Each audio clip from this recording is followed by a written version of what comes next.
हरियाणा राज्य बाल कल्याण परिषद के मानद महासचिव कृष्ण ढुल का 3 साल का कार्यकाल का संपन्न हो चुका है और इसके साथ ही सरकार ने नए मानद महासचिव के तौर पर प्रवीण अत्रे की नियुक्ति की है। ढुल ने 3 साल के कार्यकाल को लेकर जनता टीवी से खास बातचीत की। ढुल ने भी कहा कि जब मैंने ज्वाइन किया तो 8 करोड़ बजट था, जो अब 25 करोड़ तक हो चुका है। इसके साथ ही खास बातचीत में हमारे संवाददाता पवर सिवन ने क्या कुछ बात की, वो सुनाते हैं आपको।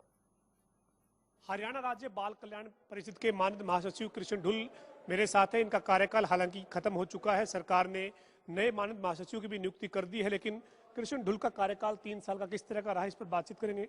ढुल साहब, आपकी जो राज्य बाल कल्याण परिषद है उसमें आपके 3 साल के कार्यकाल की उपलब्धियां किस तरह की रही? हालांकि सरकार ने अभी नए मानद महासचिव की नियुक्ति जरूर कर दी है, लेकिन आपका कार्यकाल आप किस नजर से देखते हैं? पवन जी, मुझे लगता है कि मैं स्वयं का आंकलन करूंगा तो मन को एक सेटिस्फैक्टरी एंगल के साथ में ये कहते हुए मुझे कोई गुरेज नहीं है कि मेरी आत्मा जो है वो संतुष्ट है कि मैंने अपना काम बहुत अच्छे से निभाया है। और रही बात इस बात की कि कार्यकाल तो ये तय था कि 3 वर्ष के बाद खत्म होगा, तो आज कार्यकाल का खत्म होने का आखिरी दिन है। नए मानद महासचिव की नियुक्ति हुई है, उनको मैं बहुत ही हृदय की गहराइयों के साथ अभिनंदन और आभार करता हूं कि वो आए और आगे जाकर के हमारी हरियाणा राज्य बाल कल्याण परिषद की गाड़ी जो सरपट दौड़ रही है उसको और आगे बढ़ाएं, उनका नेतृत्व करें। तो सब 3 साल में क्या आपका जो लक्ष्य रहा, किस तरह से आपने राज्य बाल कल्याण परिषद में काम किया, आपको किस हालत में ये बाल कल्याण परिषद मिला था और आज आप इसको कहां पर खड़ा देखते हैं? पवन जी, जब मैंने इसको ज्वाइन किया उस वक्त ये वित्तीय अभाव में जूझ रहा था। 8 करोड़ इसका बजट था, लोगों के मन में निराशा थी, बहुत जगह सैलरियां नहीं मिल रही थी लंबे लंबे समय से, और हतोत्साहित थे। और मुझे भी बहुत ज़्यादा सा इस बाल कल्याण परिषद के बारे में जानकारी भी नहीं थी। और जैसा कि आमतौर पर एक राजनीतिक कार्यकर्ता को होता है कि उसको चेयरमैन लगाया जाता है, तो इसमें चेयरमैन भी नहीं था, ये मानद महासचिव शब्द था। तो मुझे भी थोड़ा सा ये लगा कि कहाँ है, लेकिन जब बाद में इसको समझा, जाना, परखा और देखा तो ये अनाथ बच्चों से, डेस्टिट्यूट, नेग्लेक्टेड, इस प्रकार के बच्चे जो अभावग्रस्त हैं उनके लिए काम करने वाली संस्था लगी। और फिर मन किया कि इनके लिए कुछ किया जाना चाहिए। एकदम से बजट नहीं मिल सकता था, तो समाज के जो लोग समाज में काम करते हैं, समाज सेवी संस्थाएं, अलग अलग एसोसिएशन, पेट्रोल पंप एसोसिएशन, आड़ती association, jeweller association, auto association, जो भी जिस शहर में काम करने वाली एसोसिएशन हैं, प्राइवेट स्कूल एसोसिएशन, सबको जोड़ा और जोड़ करके एक अवेयरनेस का कार्यक्रम चलाया कि भाई किस रूप में हम बच्चों को आगे लेकर के आए या बच्चों की कल्याणकारी योजनाएं चलाएं, और हम कैसा ये प्रयास करें कि हमारे शहर में एक भी बच्चा जो हमारे मौलिक और संवैधानिक अधिकार हैं उनसे वंचित ना रहे।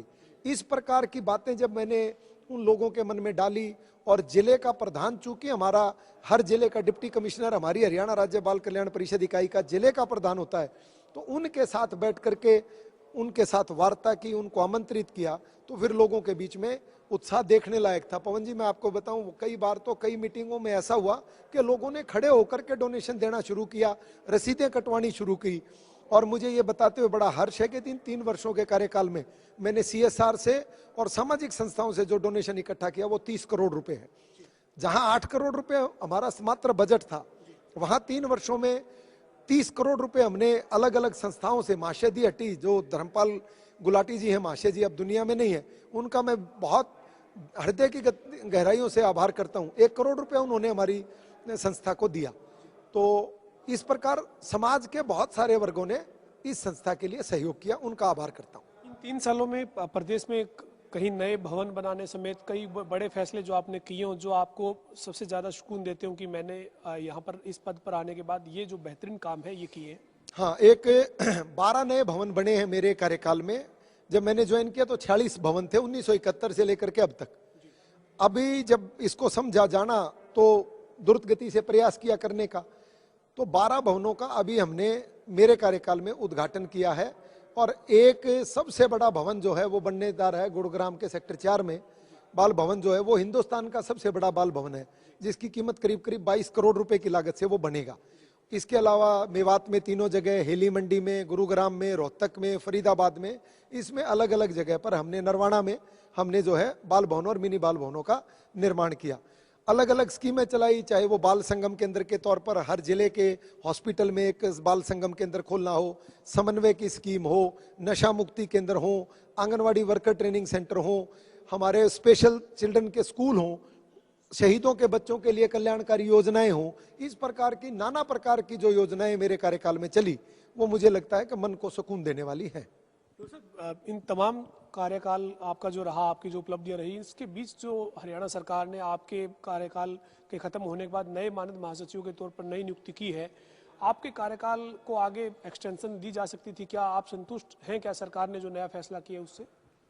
निश्चित तौर पर देखिए पवन जी, ये मुझे एक्सटेंशन देनी है, चेयरमैन लगाना है, नहीं लगाना है, ये तो प्रदेश के मुख्यमंत्री जी हमारे जो हैं उनका विशेष अधिकार क्षेत्र है। और सरकार और संगठन जो भी मुझे आगे दायित्व देगी, अब किसी और नए कार्यकर्ता को अवसर दिया, मुझे भी तो एक दिन अवसर दिया था ना, तो मैं उसको ये कैसे मानूंगा? भाई मेरा कार्यकाल अच्छा रहा है तो मुझे मिलना ही चाहिए, ये मेरा अधिकार नहीं है। हो सकता है मुख्यमंत्री जी या हमारी सरकार या हमारा संगठन मुझे किसी भी जगह उपयोग करेगा तो उसके लिए मैं तैयार हूं। और मैं धन्यवाद करता हूं, आभार व्यक्त करता हूं अपने संगठन का और हमारे प्रदेश के माननीय मुख्यमंत्री जी का, जिन्होंने मुझ पर भरोसा जताया और मैंने उनके मार्गदर्शन में इस प्रकार के जो नए कीर्तिमान हुए, चाहे हमारा बाल महोत्सव है जिसका पीछे आपने कवरेज भी किया था कि 5 लाख बच्चों के साथ पहली बार हमने एक विश्व कीर्तिमान बनाया है, वो अपने आप में ऐतिहासिक है। और ये संभव भी तभी हो पाया जब हमारे प्रदेश के माननीय मुख्यमंत्री जी जो हैं उनका मेरे ऊपर ब्लेसिंग रही है। बहुत धन्यवाद बातचीत करने के लिए। ये हमारे साथ कृष्ण ढुल थे जो मानद महासचिव रहे हैं। 3 साल का उनका कार्यकाल खत्म हो चुका है राज्य बाल कल्याण परिषद में, लेकिन साथ ही ढुल ने कहा है कि उन्होंने अनेक योजनाएं शुरू की है और खासतौर पर उन्होंने तमाम जो योजनाओं के साथ साथ जो बजट है इस बाल कल्याण परिषद का, वो करीब 3 गुना जो है वो बढ़ा पाने में सफल वो रहे हैं। इसके लिए उन्होंने हरियाणा सरकार का और अपने संगठन का आभार जताया कि उन्होंने उनको 3 साल इस पद पर काम करने का मौका दिया। वीडियो जर्नलिस्ट विजेंद्र सिंह के साथ पवन सिंह, जनता टीवी, चंडीगढ़। तो वहीं कांग्रेस नेता राहुल गांधी